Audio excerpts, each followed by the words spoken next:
Good evening. Good evening, John. I never thought I'd be sitting here. Sitting where? Talking to you. Why is that?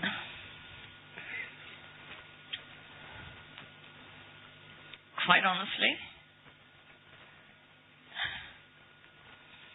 I'm ashamed to say it. I feel a bit of a bollocks. It's okay to be ashamed of things. And it's okay to tell the truth. When I first met this woman, I was really angry at you and angry at a lot, actually. Yeah. And it's taken me 2 weeks to realise that you're not a bollocks. And you could be the one friend who could really help me a lot here. Yeah.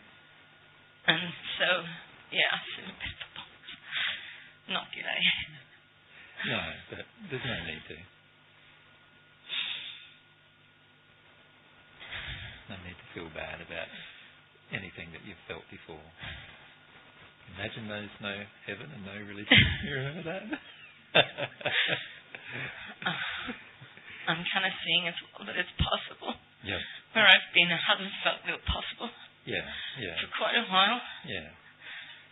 And I was angry at this woman telling me that there was another way. Quite honestly, it didn't feel like that. Yeah. I thought I knew it all.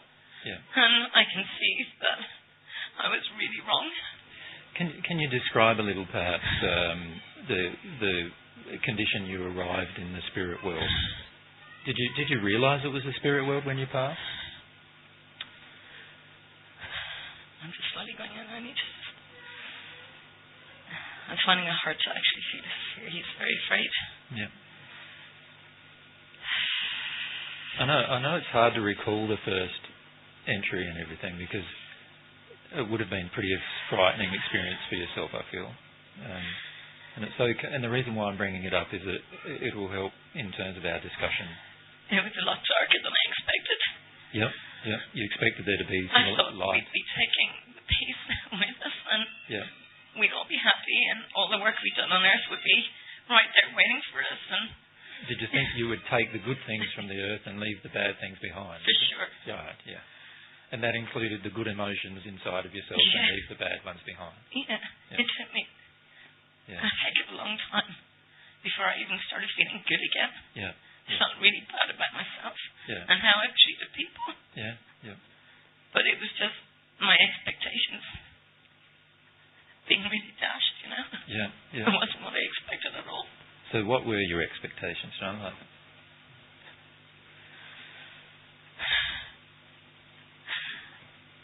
thought I'd feel the love, man. I thought I'd feel the love. Yeah. It was very little. Yeah. And when you pass, because everyone else is in a similar condition, there's not much love in there. It's not like you can go to a place and get extra love, is it? No.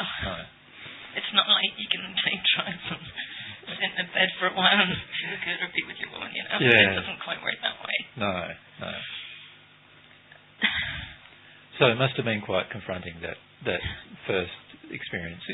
Did you pass firstly into sort of the changeover period where you had some helpers helping you, or did you go straight to... No, I had some brothers who were trying to teach me stuff, and quite honestly, what I thought they were saying was a load of bollocks as well. Yeah. And it took me a long time before I'd even start. I basically tried to look for teachers who on Earth inspired me, like Krishna, and couldn't find anyone. I found people who liked what he taught on Earth as well. Yeah. But there were none of my spiritual leader friends who I thought would be there waiting for me. Yeah. Have you since met any of them at all, or still haven't really met any of them? No. I've met lots of people who've been on a spiritual path, and that's why it all had to stop. It felt really empty. Yeah. It was just like something was just shriveling up and going grey, and I was... Yeah. Can you see that all of the people you met in the spirit world who you thought were on a spiritual path weren't really on a moral path? Can you see that? They're all head, man. Yeah. All in their heads. Yeah, that's it. And there's enough of that here, you know? Yeah. And can you see how too that they didn't, even when they were on Earth, they didn't have very good morals really when you compare it with what you now know already? Not compared to what's going on. Yeah. It's not true. Yeah.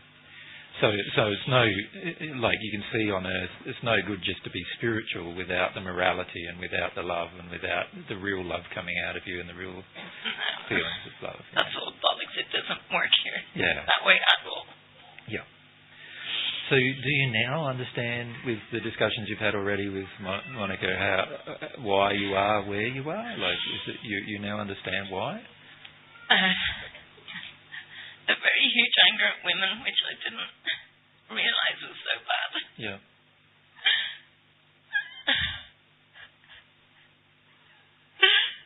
I'm really ashamed how I've treated women. Yeah. I had no idea. Yeah. I've also realised what an arrogant prick I've been. I really thought I knew it all. Yeah. And she showed me that I know very little. Yeah. And I showed that it really helps to just be open to actually hearing other stories sometimes, you know? Yeah, yeah. So in the last couple of weeks, Monica's told you some things and you've managed to test them out a bit, haven't you? Yes. So how have you found them? Have you found them to be true, what you've been told, or? As soon as I could feel her sadness for me and her love for me. Yeah. I could see her changing, and I wanted to know why that was. Yeah, yeah. I'd seen before, in a few days, before her talking to me, that other people were coming to me, and they looked different too. Yeah, yeah. So I asked her to tell me what it was she was doing that was making her not feel old and shriveled and grey. Yeah. And she told me that I needed to feel the shame I felt about treating my woman the way I treated them. Yeah, yeah. And as soon as I started feeling that, then just getting angry, like really, really angry, really fucking angry. Yeah. Just this sadness started coming away. That's it. Yeah. And I just noticed that suddenly this old greyness and shriveledness didn't feel as intense as it was before, and it felt like there was warmth returning somewhere in this great place. Yeah, yeah. And so I kept just talking to her, and I could feel her love for me, and I could see she really wanted to help us. Yeah, yeah. And then I felt really sad that I'd been horrible to women, because she's a woman too. Yeah, yeah. And I can see that not all women are bitches the way I thought they were. Yeah, yeah. Can you see that your emotions towards women, though, are related a lot to your own childhood and how you're treated in... Yeah, my auntie. Yeah, yeah. And so in a way it's like you get treated a certain way when you're little and then you just start projecting that at the opposite gender as if every person's like the person that you were brought up with. Yes. It just seems really unfair, you know, that I didn't know this, and I've been here for so fucking long. Yeah. And I could have done so much had I known, you know. And I'm wondering why I didn't know before now. Well, the reason why you don't know and is because there is a very much a desert of truth on, like it's like a desert on the earth when it comes to truth. And there are a lot of people on earth who feel they're on spiritual paths, but they don't understand the real truths that I've taught for many years. They don't understand those truths, and as a result of not understanding the truths, most people pass over in a fair degree of darkness, and have the same kind of experience that you currently are having, where you're slowly getting yourself out of the darkness, but they don't even know how to get themselves out of that condition. I had no flipping idea. Yeah. And that's the case for most people on Earth, isn't it? When you look at them on Earth, you can see that most don't have any real idea. And I thought I knew. I thought I had an idea. Yeah. I had all these visions of what it'd be like. Yep. And to be frank with you, there are many places in the spirit world that are like you envision. Yeah. They're just obtained by progressing in a way that's very different to what most people expect. Oh, right. And I'd like to chat with you about that if I could. All ears. Yeah. Do you remember when, with some of your later songs, you often talked about peace, love, and getting rid of what you felt the causes of war were, like religion was one of them you felt, and other things like that. And with many of the songs you sang, there was a reflection of your disappointment in the earth and disappointment in humankind. And that's an emotion too that you also have now. There's this strong disappointment in mankind and a strong disappointment in the fact that there's not much truth on earth. And therefore, and can you see though how when we believe we know truth, like you believed when you're on earth, there is also a rejection of further truth through those beliefs of feeling a bit arrogant and feeling like you already know, so what's this person really trying to tell me? And you've noticed already how some of the things that you've been told in the spirit world sound quite strange, but when you put them into action, they actually work. So there's some truth in them, and although they sound quite strange. Totally real, man. Yeah. Totally real. As soon as I did what she said, it was like there and then it worked, you know. Yeah.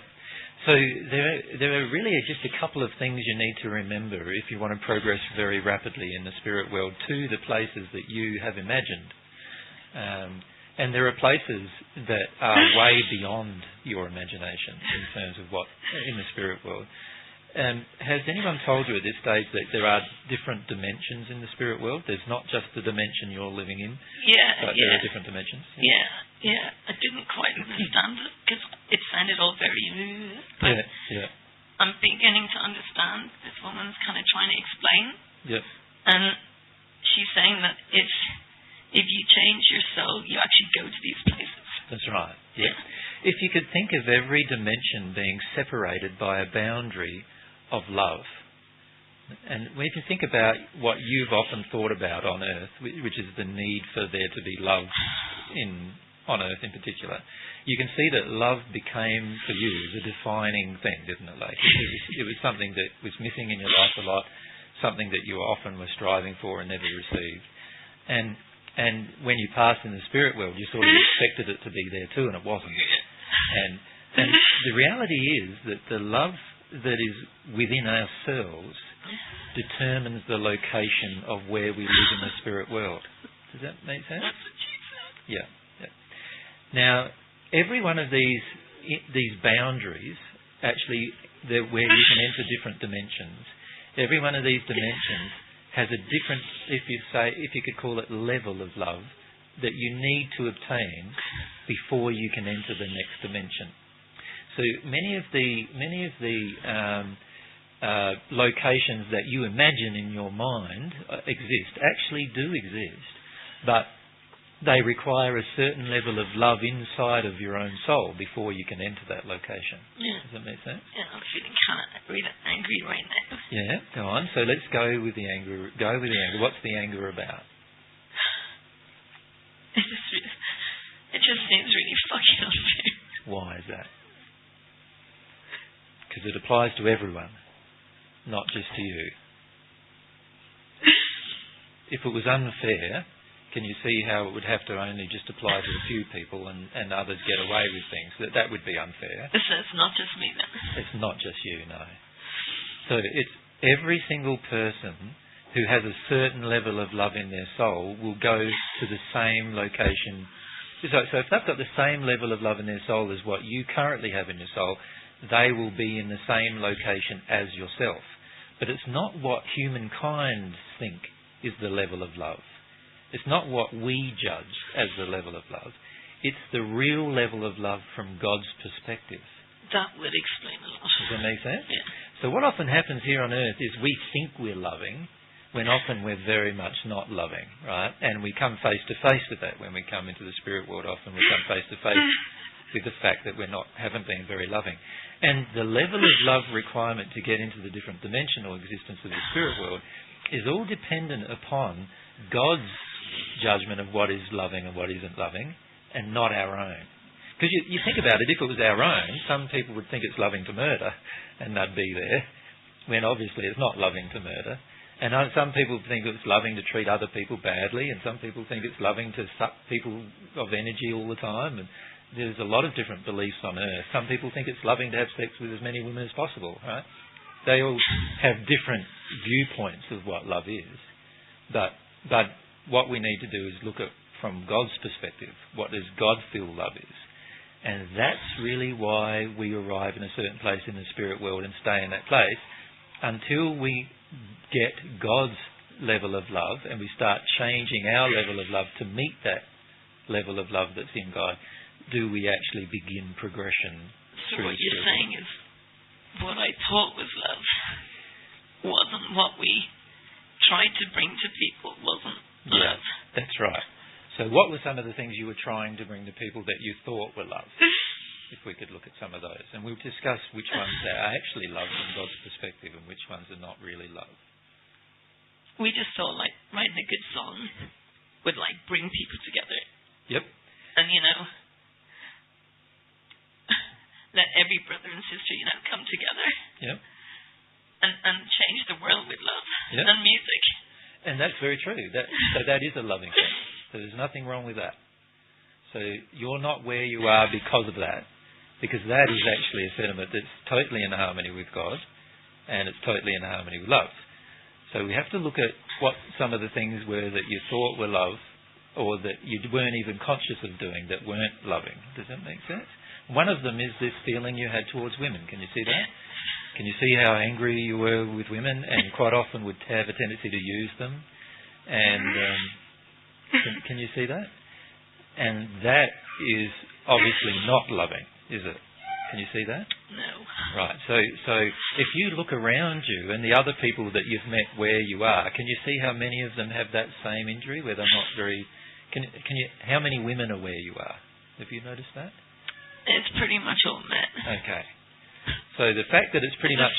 There's a few women, and can you notice that the women are there, who are there, are happy to receive men's anger? Can you see that? Can you see that? But there's not many women who would be happy to receive men's anger, so they're not going to be where you are. Does that make sense? Yeah. So obviously, if I'm angry with anybody, then there's something inside of me emotionally that needs to change. I'm slightly slipping out. I just need to... Because there's some angry women now who's going to come in. Yeah. So if we can just ask those angry women to just step aside for a moment, because we're talking to John, and when we're finished talking to John, we can maybe talk with the angry women who have come. And if they can just cease projecting their anger at John, that would be very good, because otherwise it's very difficult for him to speak to us. And we'll just...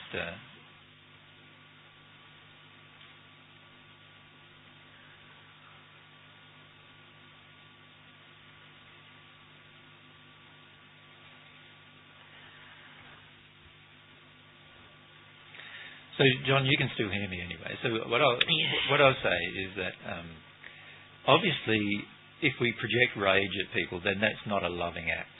Can you see that? Yeah. And if we use people for our own devices, that's also not a loving act. Can you see that? So while... And this is the thing on Earth. Many of us do loving things, but we also do many unloving things. And it's the unloving things that God is interested in correcting in us. And the only way to correct them... there's two ways we can correct them. One way is to be as intellectual as possible and intellectualize ourselves out of our feelings, but focus on the moral development. That's where it was. That's where you were. Just head-wracking, Head-wracking, yeah. And it goes over and over and over and over. Like a broken fucking record. Exactly. And you revisit the same issue all the time. All the time. And you notice when you say nothing changes, there's very, very slight changes if you look at it back in history, very slight changes between where you came and where you currently are. Obviously there's very slight changes in your environment, but the changes are very slow and very annoying in a way. You're used to having rapid change in your life, right? And then, well, I was used to getting things done pretty damn quickly by whoever was around, and we kind of expected that. We wanted something, we got it, And it was done. Once you made a decision, it's done. Yeah. And that kind of intellectual decision-making is not possible to progress very fast with that kind of intellectual decision-making in the spirit world. And so you have a choice, really, in the spirit world. You have a choice of two different forms of progression. One form of progression is this going over and over and over things, trying to work out what it was, what have I done wrong, what have I felt, whatever, and eventually coming to terms with what God feels is loving, and then trying to bring what's inside of yourself into harmony with the love that you feel that God, would feel is loving. Now that's a very long-winded process, and I've personally known people who have taken many thousands of years to progress using that method. And obviously that's quite painful to take thousands of years. There was one man that I met and have talked to, he took 50,000 years to get from where you are to what's called the sixth dimension, which is, and at the moment there are 22 dimensions, and he took 50,000 years to get to the sixth one. Man, you don't want to do that. So bad, no way, man, no. Yeah. No. It's not going to take that long, is it? No. In fact, the reality is that within a few months of Earth life, you can go from sphere to sphere, from dimension to dimension, and you can also exceed the development of the sixth sphere and go further. One person you did admire when you were on Earth was Gandhi, right? Yeah. And you met him at one point, I feel. Is that correct? You remember?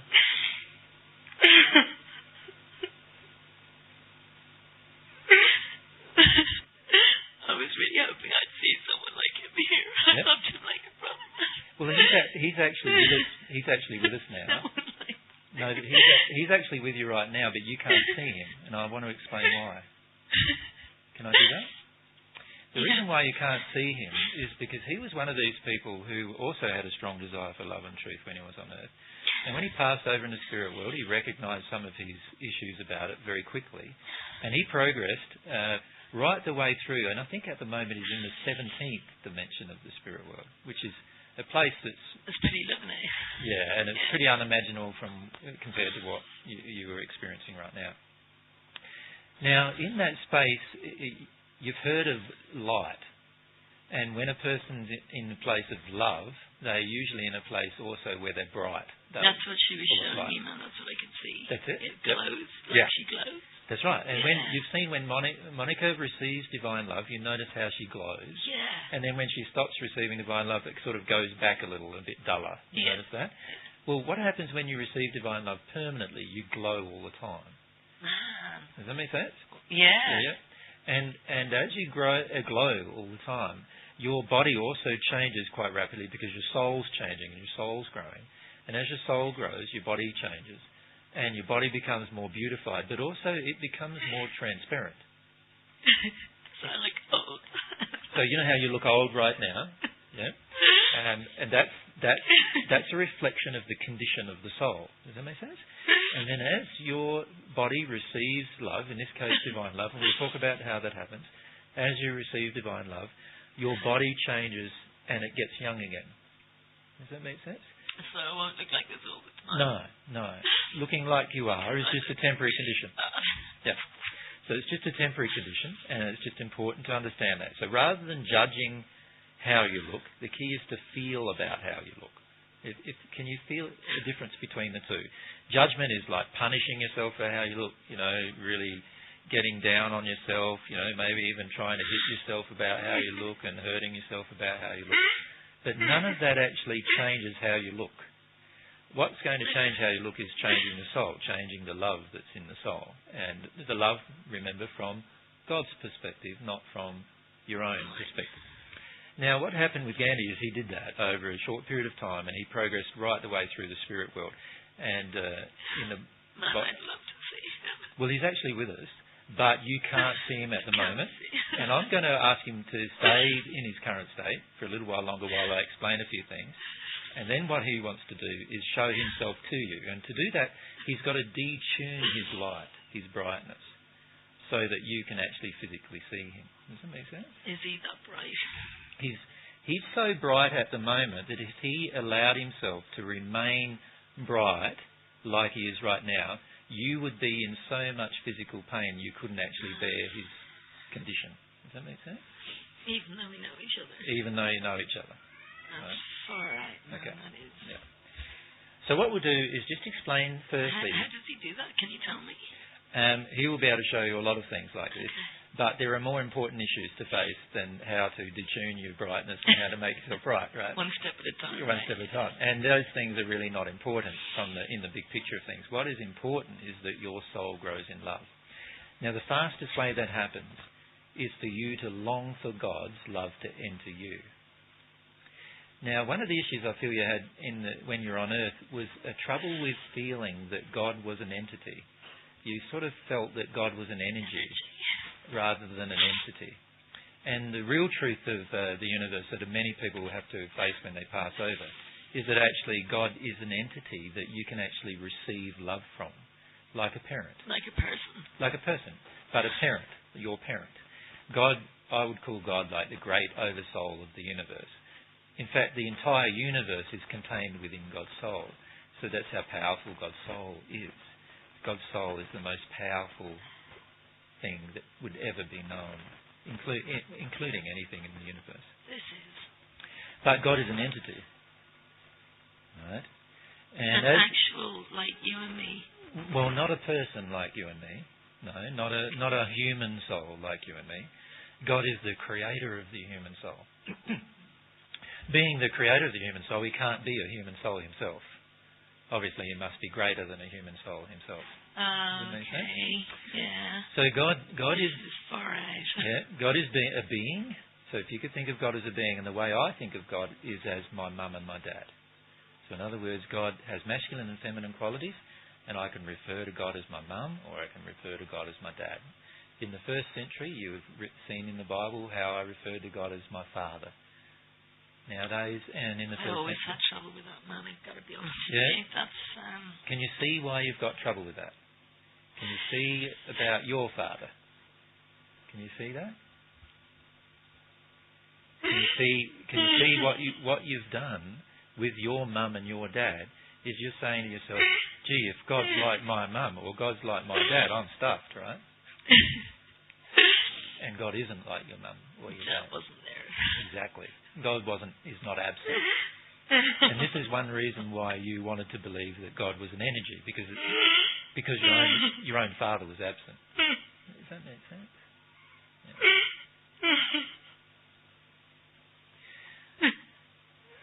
Now, if you just for a moment can allow yourself in, you don't even have to believe it so much at this point. All you need to do is say to yourself, if there is a God who is an entity, who is like my mum and dad, like not your mum and dad on earth, but like your real mum and dad, mum or dad who would love you and care for you, you would like to receive some of God's love. But instead of just saying it to yourself in your head, right, like you've been taught to do by different people at this point, feel that feeling in your heart for a moment. Just allow yourself to feel it.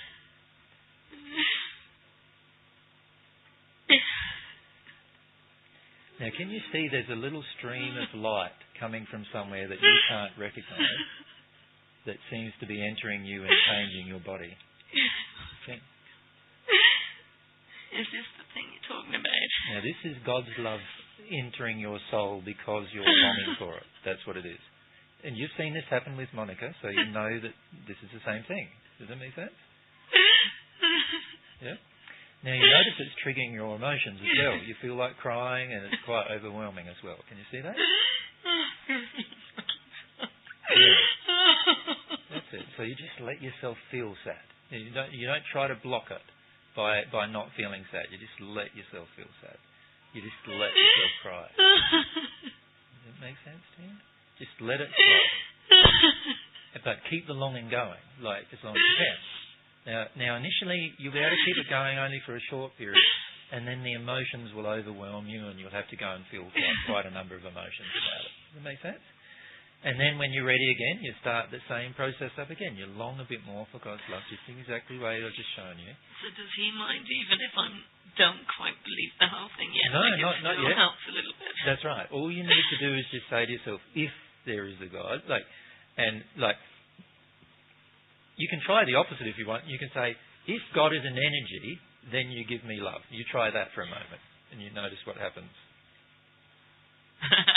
What happens? Nothing. Nothing. Is it really that easy, though? That's really that easy. And it's also that easy to determine truth. You see, if you're in a space where you're untruthful, God's love can't flow into you, no matter what you believe. You might think you believe true, but as soon as you believe something that's untrue, God's love can't flow. And as soon as you allow yourself to believe the truth, God's love flows. So let's try it again with the entity. If God is an entity, and I would like to receive love from you, right? You just feel that emotion again, and what happens again? You start crying again because it's overwhelming. Notice that, and that's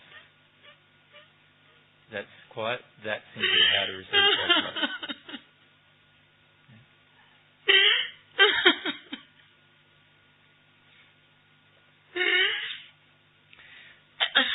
So, John, can you also see that God's just told you whether she's an entity or an energy? Can you see that? That's just so logical now. Pretty amazing, isn't it? I really wish I could have this before. Yeah. So partly, while we believe things about God that are not true, we can't connect to God. And that makes sense in a way, doesn't it? Yeah. It's a bit like if you believe things that are wrong about a person, how can you connect to the person? You can't, can you? You're not understanding them. And as they're not understanding you, no love flows. You can't have a relationship with anyone like that. That's right. But as soon as you start accepting the person for what they really are, start feeling them, you start having a transference of emotions. You start having a relationship. It's exactly the same with God. Does that make sense? Now, Gandhi knew that God was an entity shortly after he passed. While he was on earth, he wasn't certain. But after he passed, he became very certain. Yeah. Yeah.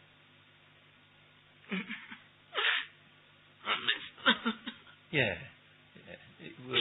You'll miss him even more when you meet him again, because he's far different a person than what you can currently imagine based on what you meet him as when you're in London. But if we just focus again on, can you understand how to receive divine love? Just ask. Just ask, okay. And it's asking from the heart, doing everything from the heart. I've had enough up here, man. Too much up here, just forget all that and ask from the heart. The second thing is that this love will flow into you until you resist it.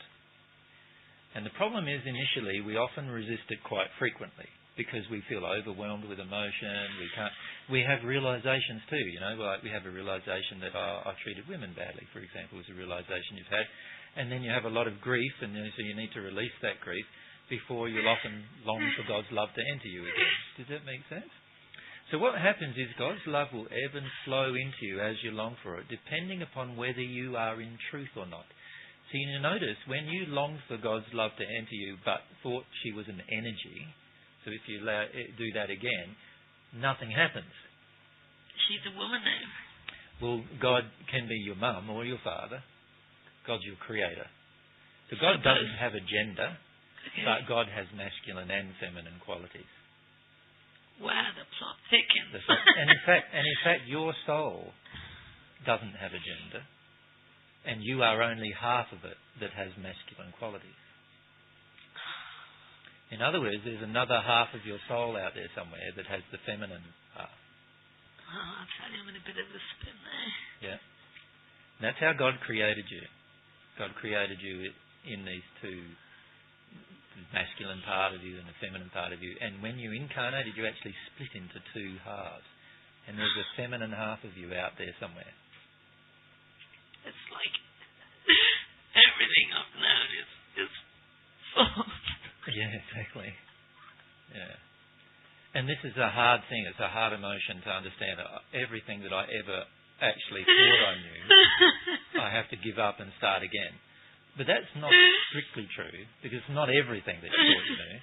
It's just all the things that are out of harmony with God's designs and love. That you see, there's a lot of that. You look at on Earth, how many times do people come up with their own ideas? One of the things that you were often concerned about was how many religions there are, right? Now, where did all these religions come from? They come from people's ideas of what God was. Does that make sense? And every single person has a different idea about what God was, and none of them wants to listen to God about what God was. And all of us bloody well thinking we know better than God. And all of us thinking that we know better than each other too. Oh, that idiot, he believes God's an entity. Honestly. You know? Yeah.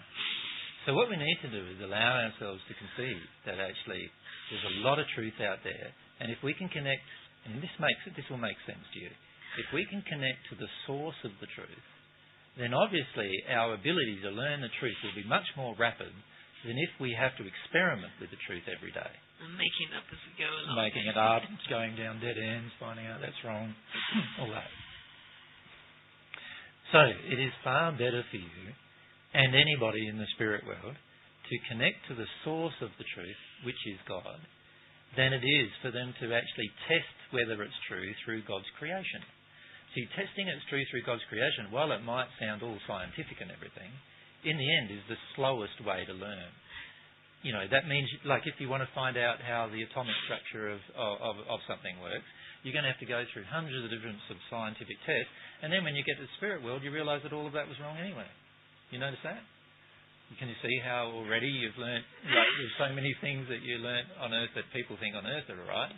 But just even the things people here tell you are bollocks. It's like, where do they get that from? You know? Exactly. And you're just constantly seeking, thinking, you know, maybe today's the day. Yeah. Someone's going to tell me the truth. And it's your desire for this truth now and your willingness to put away the arrogance you had before that has actually brought you to more truth. Does that make sense? That's what's happened. And that's the second part of this equation. So the first part is doing what I just showed you, and that's longing for God's love, longing for God's love to enter you. If you're an entity, God, can I please receive some of this love that's been talked about, and have this longing in your heart for that. Like, it can't be a head thing, it has to be a heart thing. I can actually feel my heart for the first time. Yeah. You notice it's softened up a bit already. It feels, it's like, for the first time, feeling my body. Yep, that's it. It's like this big that you're getting out of your thing head. on my head, and it's just, someone's let it go. Yep. I can actually feel it. Can you just look down at your body for a moment too? Do you notice your body has already changed? Yeah. Is that just from what we've been doing? That's just from what we've just done. No way. Yeah. Yeah. And that's how simple it is. No way. Yeah. But you notice it wasn't easy for you because you had to feel all these emotions. You notice that? So it wasn't. It was simple to do, but it wasn't easy. You had to give up lots of different emotions. You had to give up the arrogance. You've had to give up all of your concepts of God already. We've had to challenge those. We've had to challenge some of the feelings that you've had about women already, and so forth. So you've done a fair bit of emotional work in all of this just to allow this to change. She's been so helpful, man. Yeah. I can feel her love for me. Yeah, it's like, get me going. Yeah. And every time she listens to music, you know. Yeah. It just feels so good. And it's not very often you had a woman actually listen to you, is it? I was too fucking angry, man. And why am I surprised they weren't listening? Exactly. It's very hard to listen to an angry woman. Yeah. But not even like too fucking cocky to even think I was being angry. Exactly. In that really big headspace, weren't you, where you couldn't even see your own anger. Yeah.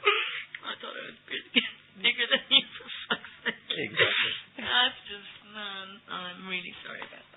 That's okay. You're allowed to feel these We were talking about this early on. I feel really not good.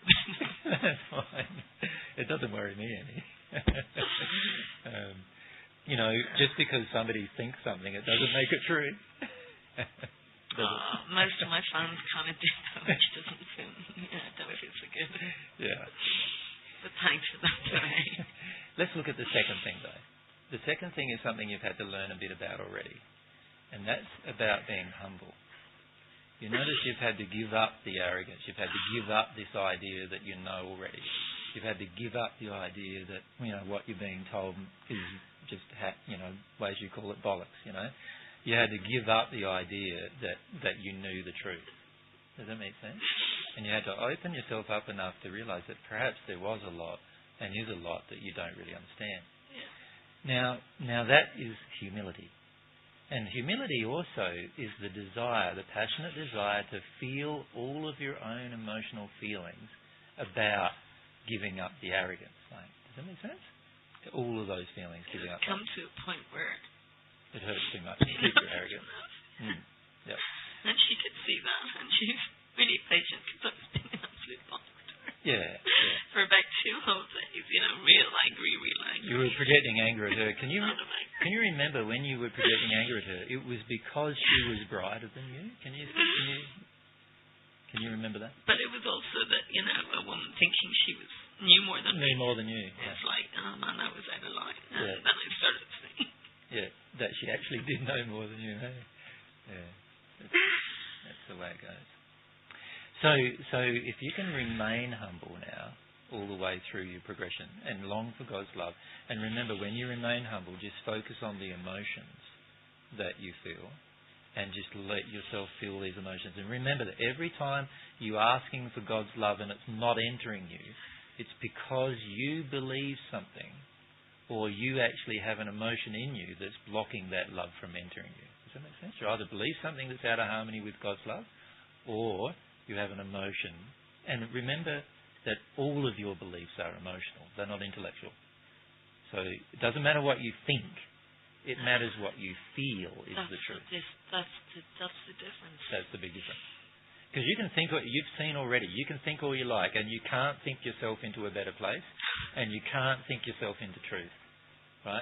You can know the truth in your mind, but if you don't feel it in your heart, then it's still not true to you. You just get older and greyer and more wrinkly. Now, you notice too, as you were crying just earlier, all this grey stuff was coming out of you. And can you notice, you see all that, just even as you cry now, can you see the grey, just like the fog coming out of you and all that yucky grey? And that is the grief. The grief actually taints your soul. Does that make sense? And as you let it out of you, it relieves your soul. And you're going to need to do quite a lot of crying to do that. To let it out of you.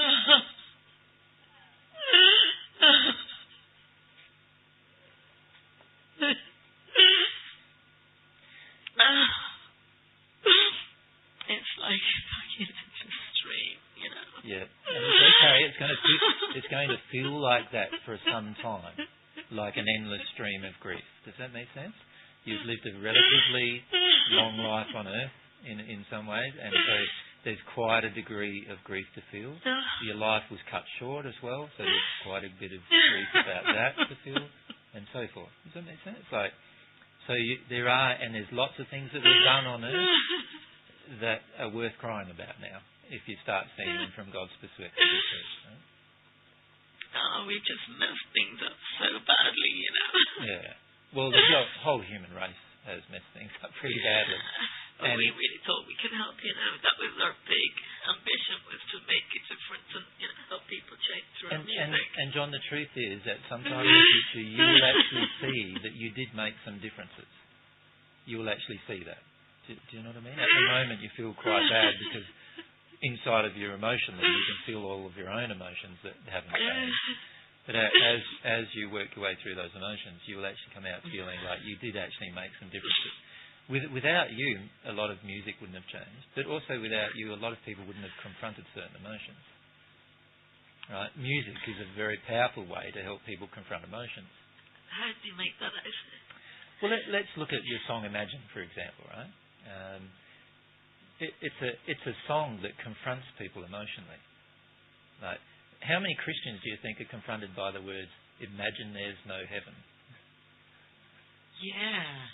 Didn't think about that really when I was writing it. No. We wanted people to think differently. Yeah. Didn't understand. You wanted people to think out the box, basically. That was your idea. But the actual words, if you think about it, it's quite confronting to a Christian. Imagine there's no heaven.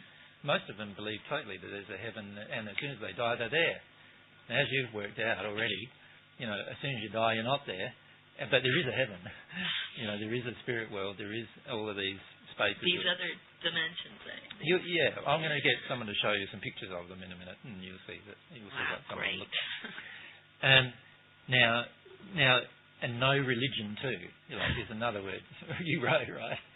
So how was that? Like, imagine the effect that would have had on a group of people on Earth. Like, I know a man personally who, when he heard those words, he would not listen to that song anymore. That's how confronted he was by your song. Imagine he would not allow anyone in his family either to listen to that song because he was feeling that you were saying there was no God. Right? No, that's not what I meant. I know that. But that's what he was feeling by you saying there's no religion. By using the bloody word religion. Yeah. Now that confronted, that song, unbeknown to yourself at the time, confronted a lot more people than you realised. Does that make sense? And it confronted a lot of belief systems and a lot of emotions in these people. Now that all causes people to change. So, see, these are some of the things that are good that you did. So it did shake things up a bit. You did shake things up a bit. You shook up, besides shaking up the music industry a bit, right? You shook up quite a lot of things. But at the moment it's hard for you to see them because of all these dark emotions you feel about the other things about your life.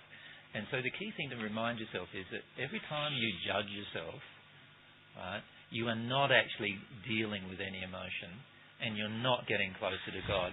And also most of the time you're not even being truthful with yourself because the truth is that most people on earth have done some good things, done some not so good things. When we get to the spirit world, we've got to learn about the not so good things and deal with them, just like you're doing now. But also, we realise that we have done some good things too, you know? And you did do some good things too. Thank you. Right? How would you like to meet Gandhi? I would really love to see him. Well, if you turn around, you'll see.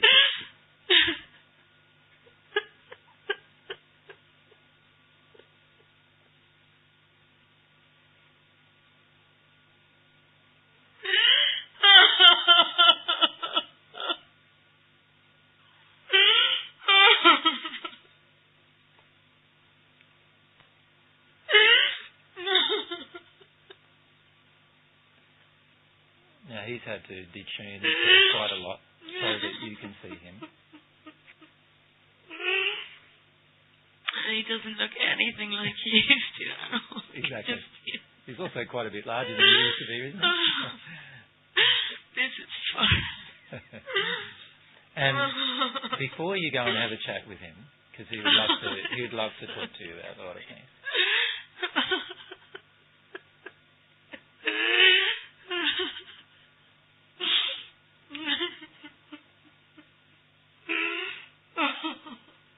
Now, he'd be very happy to be your mentor.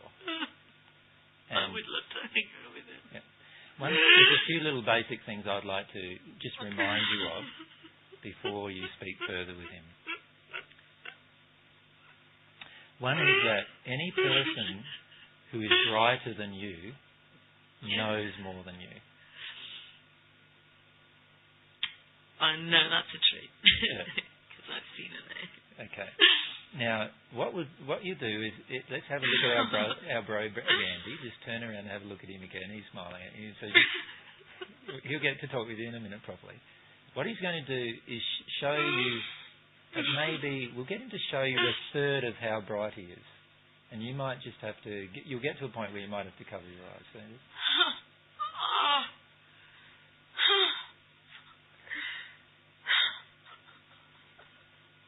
that's a third of how bright he is in his normal conditions.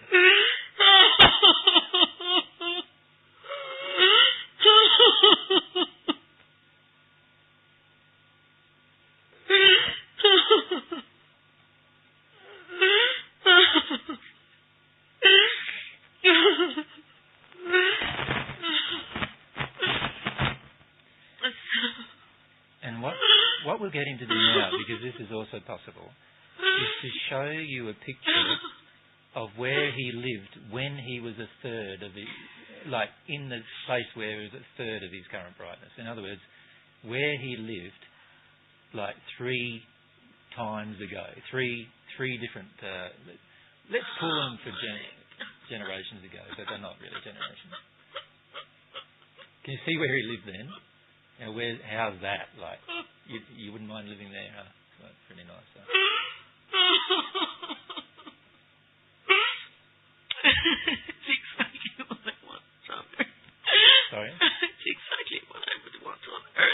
exactly. It's just, it's too hectic. Yeah. But see, where he currently lives, you can't even imagine what it looks like. Because that's only a third of where he lives. So it's 3 times better than that? Well, it's more than 3 times. Because a third of... I think he's in the 17th dimension. Gandhi will tell you which dimension he's actually in anyway. But if you go a third of 17 is what? It's around 6, isn't it? So what he's just shown you is what's in the 6th dimension. Can you see that? And he lives in the 17th. So he lives like... There's a lot more love where he is than what is where he showed you. I never imagined this. Never dreamed this was possible. No. And most people on Earth have no knowledge whatsoever of any of this. That's just unbelievable. Yeah. Man, that is. And the way he got there was exactly the same way as the way he's going to show you to get there, but it's also exactly the same as what I've just talked to you about. Right? And it's really quite that simple. And he's had to come to accept God's truth. He's had to come to accept what God defines as love, not what he thought was love. Because as Gandhi will tell you, there were many concepts that he had about God and love that weren't true either, and he had to give them up too. Right? But he was in a better place than me, though, I bet. Well, he passed over in a pretty good place, and he'll show you where he passed over. He had already received some divine love into his soul while he was on Earth. He was the most loveliest human being. Yeah. And he had a lot of natural love in him too. And he had a very strong desire for truth. Well, even while he was on Earth, right? Had a very strong desire for truth, and that's what caused him to be in very good condition. He lived that truth, as you know. That's what attracted you guys. That's what attracted you guys to him in the first place, right? That you knew he was a man who lived the truth. He had such integrity, and he walked his walk. Yeah. Never let it slip up when I was with him. And now what he learned in the spirit world is, as he changed to suit his walk to suit more God's designs, if you like, then he just automatically brought himself into the harmony with that truth.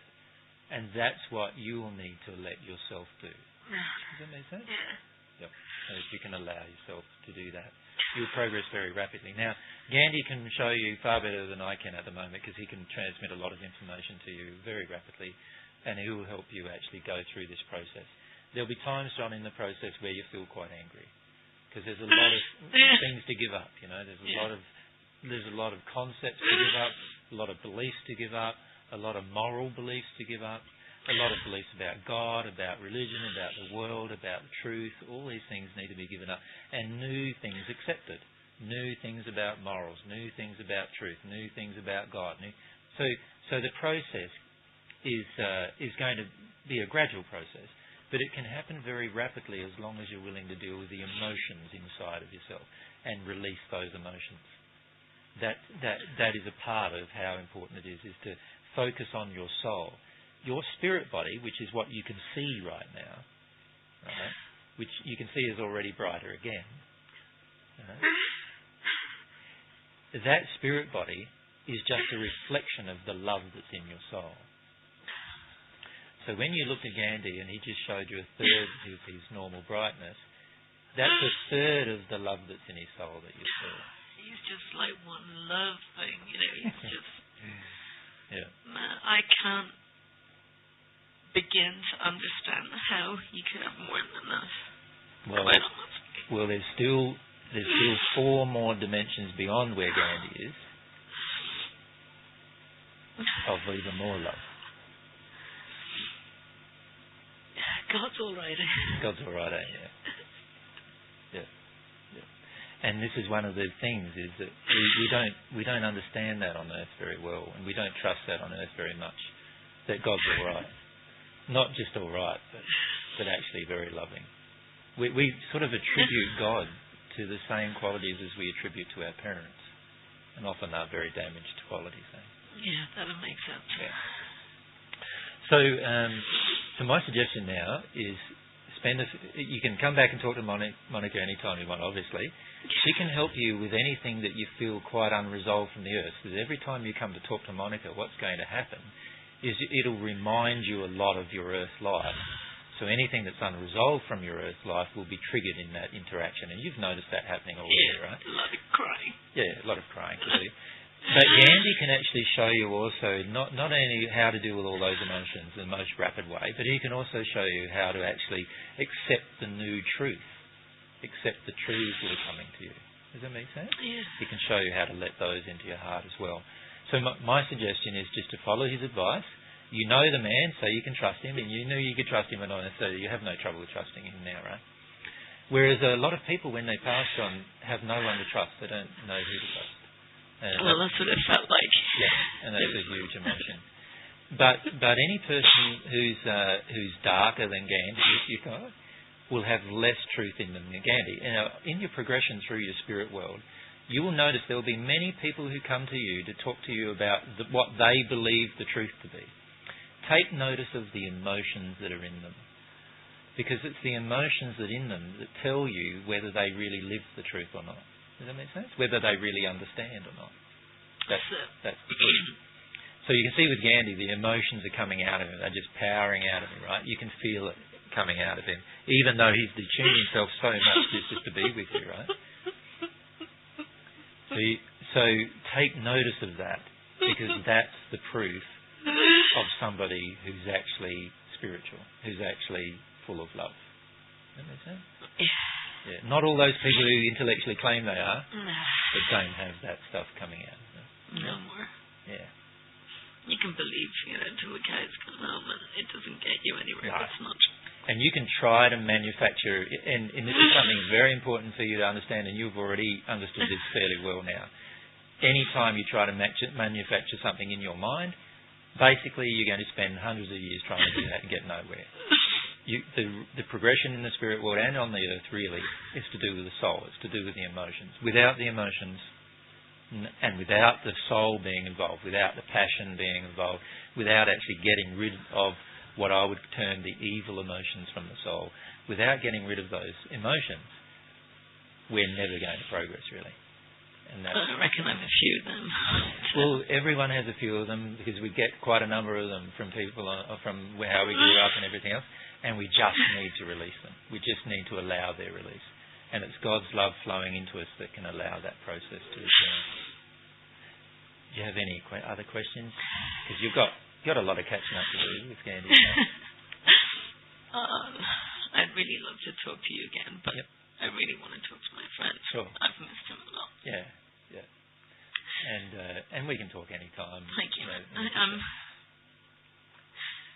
I'm so sorry I was so disrespectful to you. You've helped this woman and you've helped me.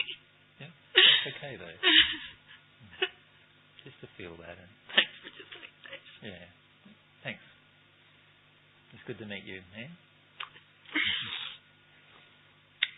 We'll hang out and play some music someday. Definitely. Because she told me you really like music. And I grew up on the Beatles. There'll be a picture one day I'll show you from my own life where I'm driving like a maniac to work, singing at the top of my voice a whole series of your songs from your Red album. Still there's a rebel in me, eh? Yeah. So